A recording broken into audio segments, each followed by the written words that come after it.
এই ঘূর্ণীয়মান গ্রহজগতে গ্রহরা প্রতিনিয়ত মেতে থাকে মহাজাগতিক খেলায়। বর্তমানে রাশিচক্রের তৃতীয় রাশি মিথুনে ত্রিগ্রহী যোগ তৈরি হয়েছে এবং এখানে আগে থেকেই দেবগুরু বৃহস্পতি এবং দত্তাচার্য শুক্র দুজনে অবস্থান করেছিল। ফলে তৈরি হয়েছিল গজলক্ষ্মী রাজ্য।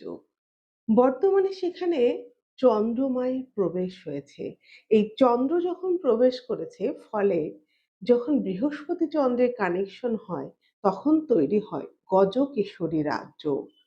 তাই একটা রাশিতে ত্রিগ্রহী যোগ, গজকেশরী যোগ এবং গজলক্ষ্মী যোগ, ৩ টি যোগ যখন তৈরি হয়েছে তখন রাশিচক্রের ১২ টি রাশির মধ্যে ৩ টি রাশির জাতক জাতিকারা সবচেয়ে বেশি সুফল পাবে। তাদের জীবনে প্রভাব পড়বে সবচেয়ে বেশি। এই ৩ রাশির জাতক জাতিকাদের এতদিনের আটকে থাকা কাজ হবে। বিবাহ সংক্রান্ত কোনো সমস্যা থাকলে সেটা মিটে যাবে। হাতে থাকবে লিকুইড মানি, যেটার খুব অভাব ছিল। বহুদিন ধরে তারা দুঃখ দুর্দশার মধ্যে দিয়ে কাটাচ্ছিলেন। তাদের কিন্তু কেটে যাবে দুর্দশা। এই ৩ রাশির জাতক জাতিকাদের বিভিন্ন দিক থেকে উন্নতি হবে বৈবাহিক জীবনে এবং পার্টনারের সঙ্গে তার রিলেশনশিপটাও অনেক ভালো হয়ে যাবে। এই যোগ এখন তৈরি হয়েছে। কোন ৩ রাশি এই সুফলগুলো পাবে? ফিরে আসবে মানসিক শান্তি, যাদের বিবাহ হচ্ছিল না বিবাহ যোগ, চাকরি প্রাপ্তি এবং কর্মের উন্নতি। কারা? সেই ৩ রাশি।